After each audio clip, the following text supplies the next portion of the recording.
13ই September তারা প্রথম একটা সংবাদ প্রচার করে আমাদের বিদ্যুৎ কেন্দ্রগুলো থেকে কোনো বিদ্যুৎ না দিয়ে আমরা হাজার হাজার কোটি টাকা নিয়ে যাচ্ছি। পরবর্তী দিন 14ই সেপ্টেম্বর আমরা তাদেরকে রিজয়েন্ডার দিয়ে জানাই যে আমরা আমাদের বিদ্যুৎ কেন্দ্র 6টার মাধ্যমে 16.9 বিলিয়ন কিলোওয়াট আওয়ার গ্রিডে সরবরাহ করেছি, যার তথ্য উপাত্ত সব বিদ্যুৎ উন্নয়ন বোর্ড এবং মিনিস্ট্রি অফ পাওয়ারের কাছে পাওয়া যাবে। তারা এটার রিজয়েন্ডারকে কোনো তোয়াক্কা না করে 18 আর 19 আগস্ট আবার আরেকটা মিথ্যা সংবাদ প্রচার করে। তারা এটা কন্টিনিউ করে যাচ্ছিল। এরপর আমরা বাধ্য হই উদ্দেশ্যপ্রণোদিতভাবে এই অপপ্রচার ঠেকানোর জন্য আমরা বাধ্য হই তাদের এগেনস্টে উকিল নোটিশ দেওয়ার জন্য। উকিল নোটিশ দেওয়ার পরও তারা বন্ধ হয় নাই। ইউটিউব এবং ফেসবুক ব্যবহার করে তারা মিথ্যা সংবাদগুলোকে স্পন্সর করে বুস্ট করছিল। তো এই কারণে আমরা আদালতের দ্বারস্থ হই এবং আজকে আমাদের এই অবস্থান কর্মসূচি সাংবাদিক ভাই বোনদের জানানো যে আমাদের বিরুদ্ধে মিথ্যা সংবাদ যেটা ইন্ডিপেন্ডেন্ট প্রকাশ করছে সেটা দেখে আপনারা আর কোনো মিথ্যা সংবাদ যেন প্রকাশ না করেন, আপনারা তথ্য যাচাই করুন, আপনারা আমাদের কাছে জিজ্ঞেস করুন এবং সত্যটা আপনারা জনগণের সামনে তুলে ধরুন, এটাই আমরা চাই। আমি নিশাত, আমি ওরিয়ন ফার্মাতে আছি। আমরা এখানে আজ যারা দাঁড়িয়ে আছি তারা সবাই ওরিয়নের পরিবারের পক্ষ থেকে, এবং আজকে আমরা যেটা নিয়ে আজ আমাদের মুখ্য বিষয়, যেটা আমরা গত দিনগুলোতে বারবারই ফেস করে আসছি, বিভিন্ন অভিযোগ, বিভিন্ন কথা, কিন্তু বরাবরই ওরিয়ন নীরব ছিল, এবং সেক্ষেত্রে আমরা আজ প্রতিবাদ স্বরূপ বা আমাদের দুর্নীতির বিরুদ্ধে বা ইয়ালো জার্নালিজমের অন্যায়ের বিরুদ্ধে আমরা এখানে একটা প্রতিবাদের জন্য এখানে সবাই এসে একত্রিত হয়েছি। তো এখানে আমাদের মুখ্য যে বিষয়গুলো হলো সেটা হচ্ছে 13ই সেপ্টেম্বর ইন্ডিপেন্ডেন্ট টেলিভিশনে প্রচারিত একটি প্রতিবেদনে ওরিয়নের বিদ্যুৎ কেন্দ্রগুলো সম্পর্কে বিভ্রান্তিমূলক এবং মিথ্যা তথ্য প্রকাশ করা হয়। প্রতিবেদনে দাবি করা হয় বিদ্যুৎ কেন্দ্র থেকে বিদ্যুৎ সরবরাহ না করে ওরিয়ন সরকারের কাছ থেকে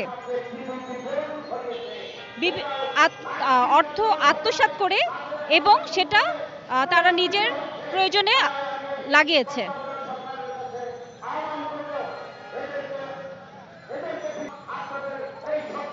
এবং বিদেশে পাচার হচ্ছে বিভিন্ন ওরিয়নের এই টাকাগুলো। আরেকবার দিই। এখানে যে মুখ্য বিষয়গুলো হলো সেটা হচ্ছে 13ই সেপ্টেম্বর ইন্ডিপেন্ডেন্ট টেলিভিশনে প্রচারিত একটি প্রতিবেদনে ওরিয়নের বিদ্যুৎ কেন্দ্রগুলো সম্পর্কে বিভ্রান্তমূলক এবং মিথ্যা কিছু তথ্য প্রকাশ করা হয়। প্রতিবেদনে দাবি করা হয় বিদ্যুৎ কেন্দ্র থেকে টাকা আত্মসাৎ করে ওরিয়ন সেটা সরকারের কাছ থেকে টাকা আত্মসাৎ করেছে এবং বিদেশে পাচার করেছে। ওরিয়ন এ ধরনের ভিত্তিহীন অভিযোগগুলোকে কঠোরভাবে প্রত্যাখ্যান করেছে। আমরা বিডিপির চাহিদা মোতাবেক নিরবিচ্ছিন্নভাবে বিদ্যুৎ সরবরাহ করে আসছি এবং 16.9 বিলিয়ন কিলোওয়াট ঘন্টা জাতীয় গ্রিডে সরবরাহ কিন্তু করে আসছি। এছাড়াও ওরিয়ন ইনফ্রাস্ট্রাকচার লিমিটেডের বিরুদ্ধে প্রকাশিত মিথ্যা খবরের মাধ্যমে জাতীয় অবকাঠামো প্রকল্পগুলোর সুনাম নষ্ট করার প্রচেষ্টা বরাবরই চালিয়ে যাচ্ছে। যাত্রাবাড়ি গুলিস্তান ফ্লাইওভার, যা বাংলাদেশের প্রথম সফল সরকারি বেসরকারি অংশীদারিত্বের পিপিপি প্রকল্প, তা নিয়ে মিথ্যা এবং বিভ্রান্তিমূলক প্রতিবেদন প্রচার করা হয়। এছাড়াও বিভিন্নভাবে অপপ্রচারের ইয়ালো জার্নালিজমের মাধ্যমে বিভিন্নভাবে অপপ্রচার বরাবরই হয়ে আসতেছে, যেটা আমরা কখনোই কোনো সংবাদ চ্যানেল বা সাংবাদিকতার মতো একটা রেসপেক্টেবল জায়গা থেকে আশা করি না। যে বিষয়ে আসলে আমরা সবাই আজকে এখানে জমায়েত হয়েছি সেই বিষয়ে আমি খুব একটু বেশি বলতে চাই না, কারণ এটা আদালতের মামলা হয়েছে। আমরা জানি একটি মামলা আগামী 10 তারিখে 10ই অক্টোবর দুপক্ষ শুনানি হবে, তারপরে আদালত সিদ্ধান্ত নেবেন সেখানে মামলা গৃহীত হবে কিনা। সুতরাং সেই দিনই হয়তো ইন্ডিপেন্ডেন্ট টেলিভিশনের পক্ষ থেকে তাদের যুক্তিতর্ক পরিবেশন করা হবে। সুতরাং যেহেতু এক অর্থে এটা আদালতের বিচারাধীন, আমি এই বিষয়ে কথা বলছি না।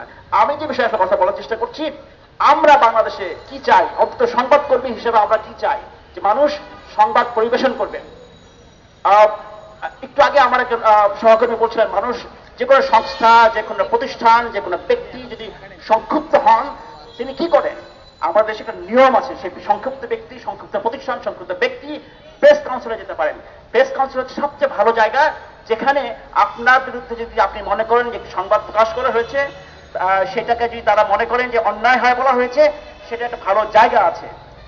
তাতেও যদি কোনো সমাধান না হয়, আপনারা বা যে কোনো ব্যক্তি, প্রতিষ্ঠান, সংক্ষুব্ধ ব্যক্তি, প্রতিষ্ঠান, সংস্থা আদালতে যেতে পারে। কিন্তু আদালতে যখন আমরা দেখি যে অনেক টাকা মূল্যের মানহানির মামলা হয়, এটা শুধু আজকে না, সবসময় হয়েছে। এটা একটা বড় উদ্দেশ্য হচ্ছে যখন সংবাদকর্মীরা যেন উৎসাহ হারিয়ে ফেলেন সংবাদ করবার ক্ষেত্রে, সেটা যেন না হয় আমরা ভবিষ্যৎ চাই।